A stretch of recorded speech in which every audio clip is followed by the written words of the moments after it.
Perkenalkan, nama Abdi Anwar Kogi Hamdani. Di dia Abdi bade ngawawancara salah sahiji anggota keluarga Abdi ngeunaan COVID-19 kanggo pelajar.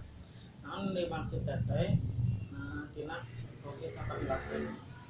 COVID-19 itu adalah penyakit baru yang berasal dari virus corona. Yang pertama kali itu muncul di Cina, di Wuhan pada bulan Desember 2019, kemudian tersebar ke seluruh dunia termasuk Indonesia, dan menularnya antar manusia. Naon dampak COVID-19 ke pelajar-pelajar di Indonesia?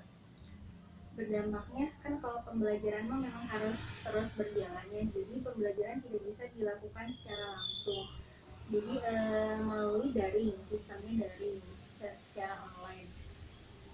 Jadi pemahaman materi, jadi seorang pelajar itu harus memahami materi secara cepat dengan pembelajaran daring tanpa melihat langsung jadi gurunya dan pokoknya pengajarnya gitu.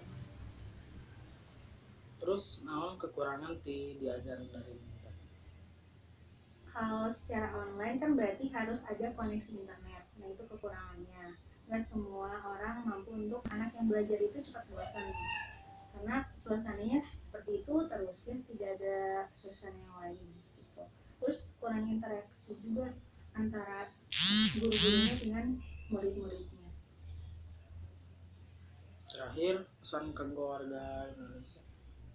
Terakhir, pesan untuk warga Indonesia tetap menjaga protokol kesehatan dengan 3M.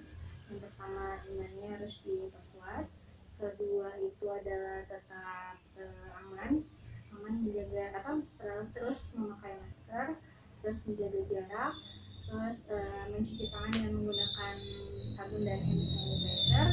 Kemudian imunnya juga harus dijaga dengan pola makan yang sehat supaya daya tahan tubuhnya tetap kuat.